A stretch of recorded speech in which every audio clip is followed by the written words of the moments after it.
Hello, my name's Peter DiMarzo. I'm the National Vice President of the Backflow Prevention Association of Australia.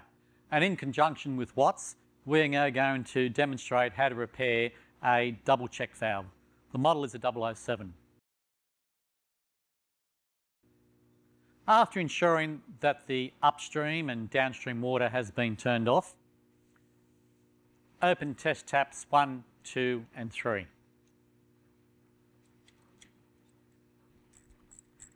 Remove the bolts.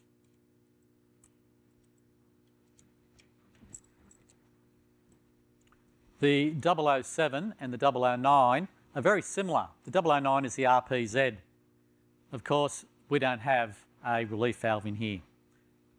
The repair procedure is basically the same. Remove the O-ring.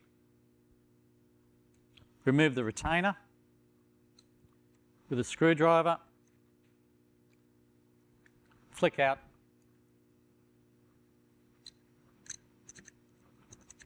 the number 2 check valve.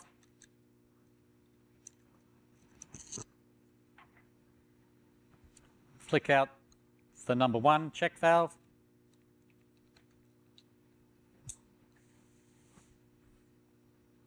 To repair the check valves, they come apart like so. There's a spring, an O-ring, the valve itself. Check that to see if it's been damaged. Check the seat to see if the seat has been damaged. If they have, you buy the repair kit and you replace those parts. To reassemble it, you pop the O-ring back on.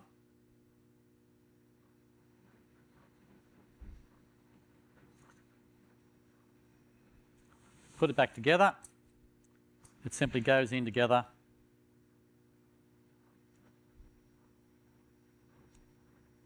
And locks into place. Grease all the O-rings with an approved grease.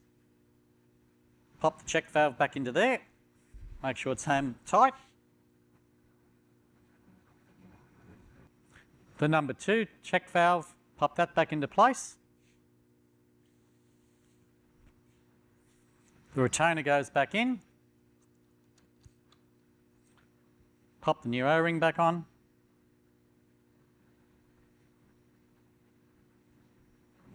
The top.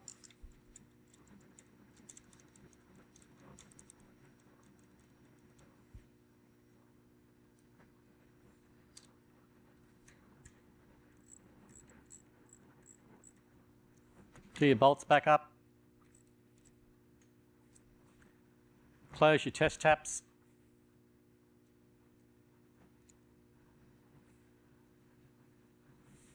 Slowly open the upstream isolation valve and the downstream isolation valve.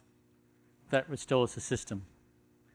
When you're repairing the rubbers or replacing the rubbers, the things you're looking for is bubbling on the rubber or rips or tears.